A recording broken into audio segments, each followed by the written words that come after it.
नमस्कार, मैं हूं संतोष। सिटी न्यूज़ वैन रीवा की सांध्यकालीन समाचार सेवा में आपका स्वागत है। पेश हैं आज की मुख्य खबरें। खरगोन सीओ की मौत के जिम्मेदारों को सजा दिलाने के लिए प्रदेश भर के 313 जनपद सीओ ने शुरू की अनिश्चितकालीन हड़ताल।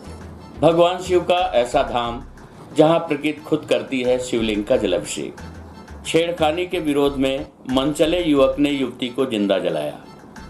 खबरें अब विस्तार से। खरगोन जिले के सीओ की मौत के जिम्मेदारों पर कार्यवाही न किए जाने के विरोध में रीवा जिले के समस्त 9 जनपद पंचायत के मुख्य कार्यपालन अधिकारियों ने अनिश्चितकालीन काम बंद हड़ताल शुरू कर दी। हम आपको बता दें कि रीवा जिले के समस्त जनपद पंचायत के मुख्य कार्यपालन अधिकारी राजेश बहेती, मुख्य कार्यपालन अधिकारी जनपद पंचायत भीकन गांव, जिला खरगोन की मौत के जिम्मेदारों के विरुद्ध कठोर कार्यवाही की मांग को लेकर अनिश्चितकालीन काम बंद हड़ताल कर दिए हैं। रीवा जनपद सहित समस्त 9 जनपद पंचायत के सीओ ने दिनांक 5 जुलाई को सुबह 10 बजे से एकत्रित होकर रीवा जनपद कार्यालय में काम बंद हड़ताल किए जाने की बात कही है। राजेश बहेती, मुख्य कार्यपालन अधिकारी की मौत के जिम्मेदारों के विरुद्ध तत्काल आपराधिक मामला दर्ज किए जाने, उनकी गिरफ्तारी किए जाने, क्योंकि मानसिक रूप से विभाग और नेताओं के द्वारा अधिकारियों को परेशान किया जाता है तथा अत्यधिक काम के चलते अधिकारी अपने घरों में अपने परिवार के बीच समय नहीं दे पाते। हनुमाना जनपद के सीओ मांगूराम मेहरा द्वारा बताया गया कि राजनीतिक दबाव भी अत्यधिक रहता है, प्रेशर डालकर काम कराया जाता है। कहीं न कहीं ऐसे दबाव के चलते राजेश बहेती ने आत्महत्या की थी। सुरक्षा व्यवस्था को लेकर सुरक्षा की मांग भी की गई है। अनिश्चितकालीन हड़ताल में शामिल अधिकारी अवध बिहारी खरे, उपायुक्त जिला पंचायत रीवा हरिश्चंद्र द्विवेदी, जनपद panchayat Rewa CEO Pradeep Dubey, Raipur CEO Pramod Ojha, Gangeo CEO Ajit Tiwari, Mauganj CEO Moongaram Mehra, Hanumana CEO Shailesh Pandey, Naigarhi CEO SK Mishra, Sirmour CEO Arun Bhardwaj, Jawa CEO. प्रस्तुत है जनपद सीओ से प्राप्त जानकारी के अंश। हड़ताल पे हम लोग इसलिए हैं और हम लोग क्या पूरा मध्य प्रदेश का सीओ संघ हड़ताल पर है और हड़ताल का मुख्य कारण ये है कि मानसिक दबाव इतना बढ़ गया है, लोग इतना प्रताड़ित करने लगे हैं कि जिस आदमी काम के साथ साथ अपने आप को आराम भी नहीं दे पा रहा है। और अभी जो बात आ रही है कि आत्महत्या, मैं ये कहना चाहूँगा और कहूँगा कि आदमी आत्महत्या नहीं कर रहा है, उसको मानसिक रूप से प्रताड़ित करके उसकी हत्या की जा रही है। और मेरे जो अभी साथियों ने बताया ना, निश्चित तौर पे मेरा जो साथी गया है उसने आत्महत्या नहीं की है, उसकी हत्या की गई है। और इसी मुद्दे पर हम लड़ाई लड़ रहे हैं और उसको न्याय, उस हमारे साथी भाई को उसको न्याय दिला के छोड़ेंगे, तब तक हम अनवरत लड़ते रहेंगे। धन्यवाद जी। हमारी सबसे बड़ी मांग है प्रोटेक्शन की। हमारा एक साथी बाहेती जी खरगोन में अत्यधिक कार्य, राजनीतिक दबाव, काम का प्रेशर या मतलब अत्यधिक उनको वहाँ के जनप्रतिनिधियों द्वारा प्रताड़ित किए जाने से मानसिक संवेदना के कारण उन्होंने आत्महत्या कर ली, जिसका उन्होंने अपने सुसाइड नोट में जिक्र भी किया है। तो इसके पहले भी मेरे 1-2 सीओ पर भी हमला हुआ और 1-2 सीओ भी इसी टाइप की घटना के शिकार हुए।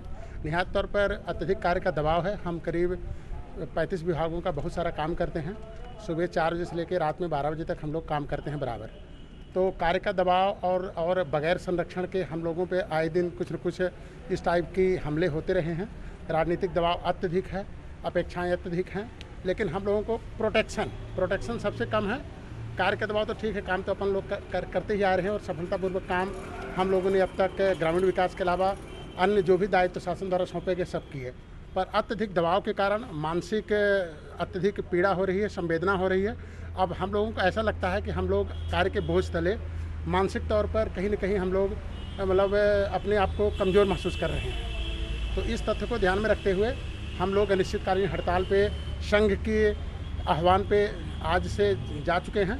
अब संघ के निर्णय के आधार पर होता है कि हम लोग कब तक हड़ताल पे हैं, लेकिन हमारी मांगें जब तक पूरी नहीं होंगी, जैसा कि संघ डिसीजन लेता है, उसके आधार पे हम आगामी समय तक भी हड़ताल, संघ के आह्वान पे हड़ताल पे चलते रहेंगे। अपनी मांगों का ज्ञापन कहाँ और किन के नाम से? हम लोग जो समस्त पूरे मध्य प्रदेश के 313 ब्लॉक में सभी हमारे जो सीओ साथी हैं अपनी अपनी मांगों को लेकर कलेक्टर सर को, जिला पंचायत सीओ सर को और कुछ माननीय जनप्रतिनिधियों को और कुछ मंत्रीगणों को सौंप चुके हैं और एसीएस सर को भी ज्ञापन सौंपा जा चुका है। और हमारी मांगों के संबंध में प्रशासन क्या निर्णय लेता है शाम तक, वो मतलब आने वाले समय में शाम तक क्लियर हो पाएगा। लेकिन हम आगे हमें विश्वास है कि कहीं न कहीं हम लोग इतने कठिन दायित्व निभा रहे हैं, 18 से 22 घंटे बराबर मेहनत करना पड़ता है, तो शासन हम लोगों के प्रति संवेदनशील है।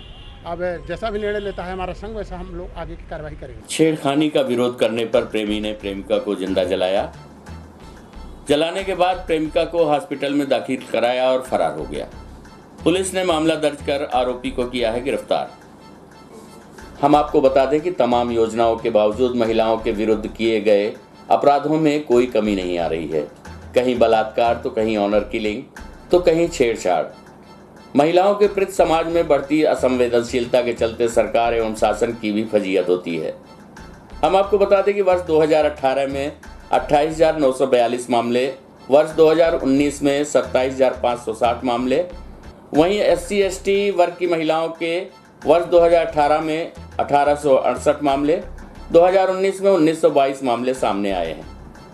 हाल ही में टांडा धार अलीराजपुर में रूह कपा देने वाली घटना सामने आई है, जिसमें परिवार के लोगों ने ही अपने रिश्तों के भाइयों से फोन पर बात करने पर लड़कियों को घसीट कर उनके साथ मारपीट की गई। वहीं इसी कड़ी में रीवा जिले के मनगांवा थाना क्षेत्र के अंतर्गत ग्राम देवरी से दिल दहला देने वाली घटना सामने आई है, जहां एक मनचले प्रेमी ने युवती को आग के हवाले कर दिया। आपको बता दें कि एक प्रेमी ने अपनी प्रेमिका को जिंदा जलाकर मारने का प्रयास किया। प्रेमिका ने छेड़खानी का विरोध किया था। मामला रीवा जिले के मनगांवा थाना क्षेत्र का है। प्रेमी के बुलाने पर प्रेमिका घर से 100 मीटर दूर प्रेमी से मिलने गई थी, जहां युवक उससे छेड़खानी करने लगा। प्रेमिका ने इसका विरोध किया तो उसे केरोसिन डालकर उसने आग लगा दी। वहीं युवती के द्वारा शोर शराबा करने पर युवक तुरंत उसे संजय गांधी अस्पताल की बर्न यूनिट में भर्ती करा दिया। वहीं जब परिजन अस्पताल पहुंचे तो युवक फरार हो गया था। इस वारदात में युवती 50% तक जल गई है, जिसके चलते परिजनों द्वारा मनगांवा थाने में शिकायत दर्ज कराई गई, जिस पर पुलिस ने आरोपी को गिरफ्तार कर न्यायिक अभिरक्षा में जेल भेज दिया है। प्रस्तुत है घटना के संबंध में एडिशनल SP शिव कुमार वर्मा से प्राप्त जानकारी के अंश। हाँ, एक दूसरे से परिचित थे, बातचीत होती थी और ये मनगांव में 1 तारीख के आसपास की बात है। जानकारी में लगी 1 तारीख की रात में करीब 2-2:30 बजे के आसपास की बात है। वो लड़के ने फ़ोन किया था लड़की को। उसके बाद लड़की उसके अपने घर से करीब 100 फीट के आसपास डिस्टेंस वहाँ मिलने गई थी उससे। उसने अपने बारे में बताया। उसके बाद वो बताया कोई बातचीत हुई तो वो छेड़छाड़ करने लगा और उसके बाद उसका चिमनी लिए हुई थी। उसका कहना उस चिमनी को तेल डाल दिया और आग लगा दी। उसके बाद उसी लड़के के द्वारा उस लड़की को अस्पताल में भर्ती भी कराया गया। लड़के के हाथों में उंगलियां वगैरह भी जली हुई थी।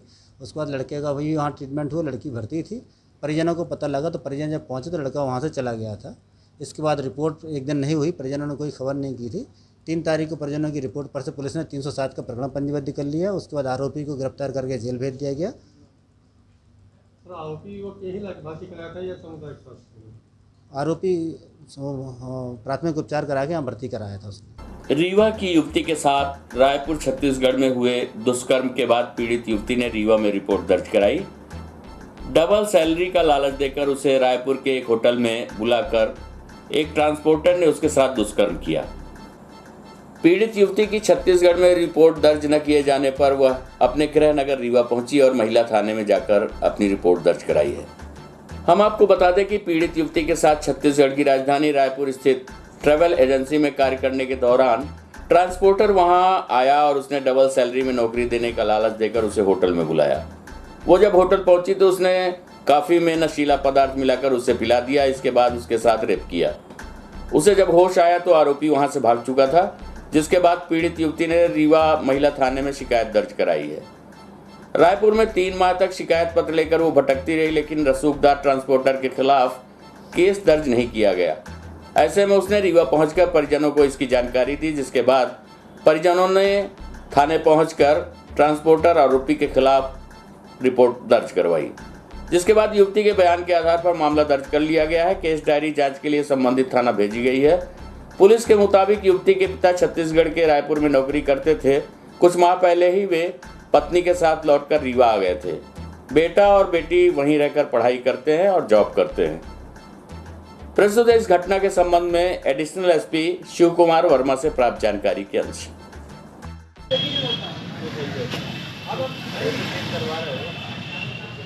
पिता और भाई के साथ में रायपुर में रहती थी। पिछले 10 साल से वहीं रह रही थी वो, और वहाँ ट्रैवल एजेंसी में काम भी करती थी, साथ में अपनी पढ़ाई करती थी।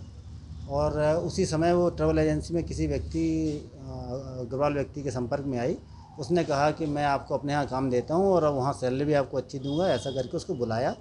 करीब लड़की के बताया अनुसार 2 महीने पुरानी बात है। उसके बाद लड़की जब वहाँ जाती है तो उसका कहना है कि वो पता नहीं चाय वाय में कुछ मिला के पिला देता है। उसके बाद जब उसको होश नहीं रहता, होश आता तो देखता है उसके साथ कुछ हुआ। उसने प्रयास किया पहले जानकारी लेने का, रिपोर्ट करने का, तो उसको वहाँ उसके ड्राइवर के द्वारा धमकी हमकी दी गई कि अगर आप ऐसा ऐसा करोगे तो बड़ा आदमी ऐसा कर देगा, वैसा कर देगा। आरोपी जो है उसकी उम्र 50 साल के आसपास बताई उसने।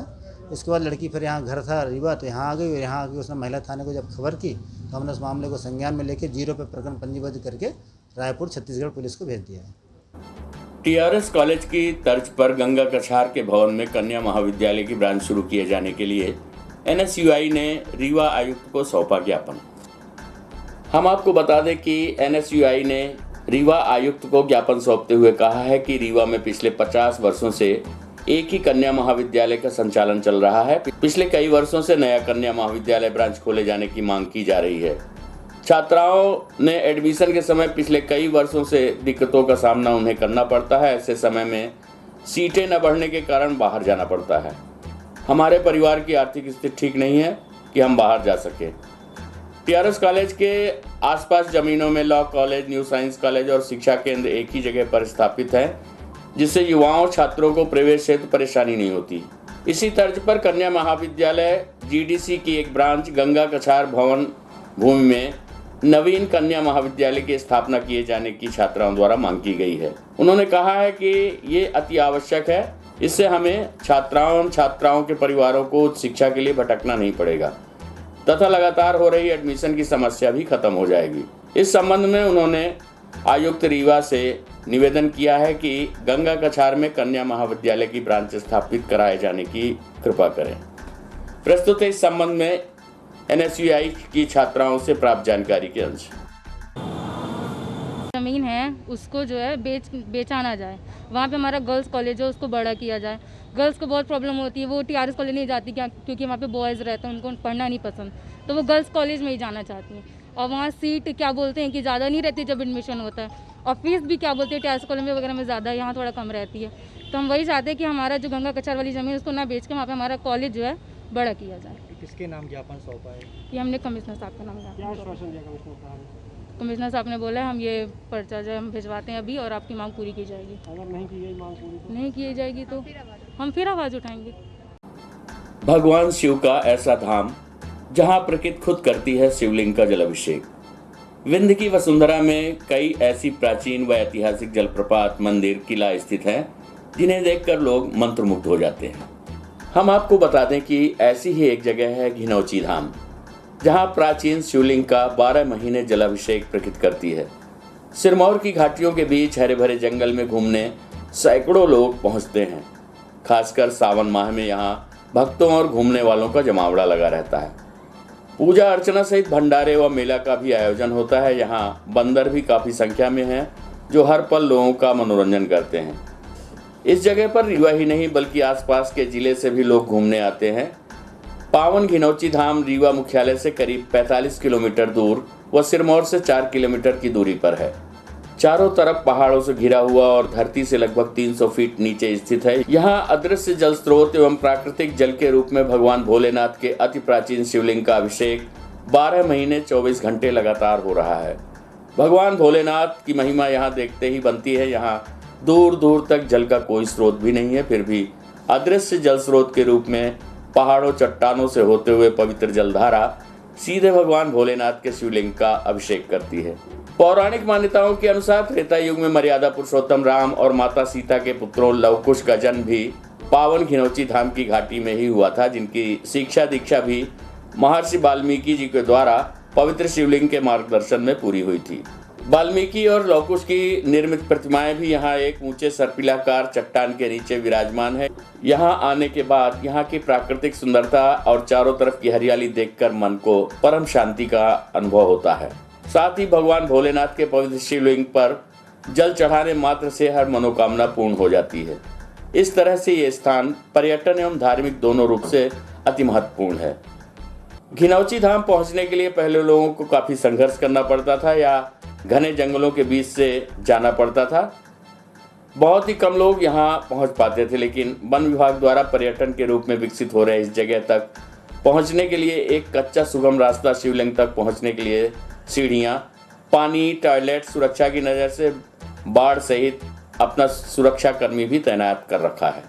हालांकि अब लोगों को पावन घिनौची धाम घूमने के लिए 10 रुपए से लेकर 100 रुपए तक की टिकट का भुगतान भी करना पड़ता है।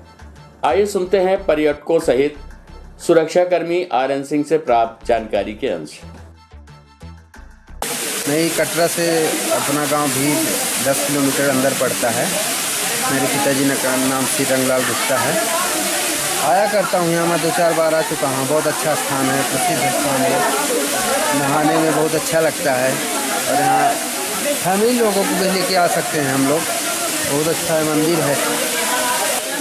यहाँ की खास बात हो गया, सबसे अच्छा है कि पानी हमेशा मतलब स्नान करने के लिए रहता है और खास बात अच्छी जगह है, नहाने के लिए बढ़िया व्यवस्था है। पूरा शिवलिंग है, जहाँ स्नान करते हुए बगल में शिवलिंग है, बढ़िया स्थान है। हर चीज़ अच्छा है, बंदर वगैरह रहते हैं, आदमी को थोड़ा सुकून सी जगह है, अच्छा लगता है। हमेशा आते हैं आप लोग? आप हमेशा आते हैं करीबन? अक्सर हाँ। कितने लोग यहाँ रोज आते होंगे? करीब 200-300 तो पर डे डेली आते हैं।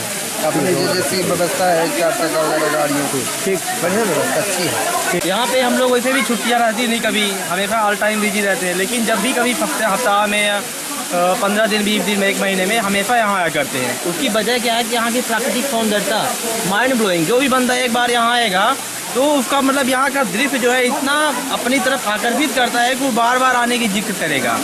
और यहाँ सबसे बड़ी बात है कि नेचुरल पानी जो है यहाँ हमेशा गिरता रहता है। नीचे एक शंकर जी का शिवलिंग भी बना हुआ है साइड में, तो वो जलाभिषेक जो है प्राकृतिक जो है अपने द्वारा यहाँ शंकर जी का 12 महीने हमेशा होता रहता है। और यहाँ कई सारी 2-3 मंदिर भी बनी हैं और लोगों का सबसे बड़ा आकर्षक केंद्र बन चुका है। उसकी वजह है कि यहाँ प्राकृतिक सौंदर्यता जो भी पर्यटक विभाग वाले भी अपना कुछ मॉडिफिकेशन कर लिया, जिसकी वजह से यहाँ 200 से 300 लोग पर डे यहाँ अपना घूमने एंजॉय करने आया करते हैं। बहुत से लोग आके अपना विद फैमिली आते हैं, खाना पीना बनाते हैं, अपना पूरा दिन यही व्यतीत करते हैं। घिनौची धाम है ये। यहाँ पे हनुमान जी की और गणेश जी की प्रतिमा है और वन विभाग के द्वारा और टूरिज्म के द्वारा इस क्षेत्र को डेवलप किया गया है। झरना यहाँ पे गिर रहा है और प्राकृतिक रूप से ये बहुत ही अच्छा है और टूरिस्ट लोग यहाँ पे लगातार आते हैं। और जानकारी मिली तो हम भी आए, तो यहाँ पे देख के बड़ा अच्छा लगा। धार्मिक रूप से और पर्यटन के रूप से बहुत ही अच्छा है और शासन को उसको और ज़्यादा डेवलप करने की आवश्यकता है। अभी कुछ यहाँ पे कमियां हैं जिसको वन विभाग, टूरिज्म ये सब मिलके उसको विकसित करें। और यहाँ पे प्राचीन शिवलिंग स्थापित है और कितने वर्ष पहले की है ये कोई जानकारी नहीं है। और यहाँ पे प्राकृतिक रूप से जल इनके ऊपर गिरता रहता है 12 महीने। विशेषता भी इसकी यही है कि यह आस्था का केंद्र है और यहाँ जो है तो टॉयलेट की व्यवस्था है, रेलिंग लग गई है, सीढ़ियाँ बन गई हैं। कैसे आस्था की केंद्र है? चूँकि शंकर जी घिनौची धाम है, यहाँ शिवरात्रि को व्रत करते हैं लोग बाग ना, तो शिवरात्रि को भी मेला लगता है। यहाँ 10,000 लोग इकट्ठा होते हैं और शिवरात्रि को, बसंत पंचमी को। पर डे कितने लोग आते होंगे? पर डे कहीं 10-20 आ गए, कहीं 2-4 आ गए। गर्मी में कोई भी नहीं आते हैं, बहुत कम आते हैं, बहुत कम आते हैं कदू का, लेकिन बहुत कम आते हैं गर्मी में। खास क्या है यहाँ शिवलिंग का? खास क्या है? खास अब यही है शिवलिंग का कि पानी गिर रहा है उनके ऊपर। जलधारा घिनौची में जैसे पानी गिरता है गगरी से तो छलकता रहता है, उस प्रकार से बराबर उनके ऊपर लगातार पानी गिर रहा है, जलाभिषेक हो रहा है उनका घिनौची पावन धाम में। वन विभाग द्वारा क्या व्यवस्था की गई है? वन विभाग द्वारा यह रेलिंग और सीढ़ियाँ बनवा दी गई हैं, उतरने चढ़ने के लिए लोगों को आराम हो गया। पहले दिक्कत पड़ती थी, गिर पड़ते थे सियाने लोग। टिकट वगैरह का क्या यहाँ सिस्टम है? टिकट का 100 रुपये 4 व्हीलर का, 2 व्हीलर का 25 रुपये, पैदल का 10 रुपये। आज की खबरों में बस इतना ही। कल हम पुनः हाजिर होंगे कुछ नई खबरों के साथ। तब तक के लिए हमें अनुमति दीजिए। नमस्कार।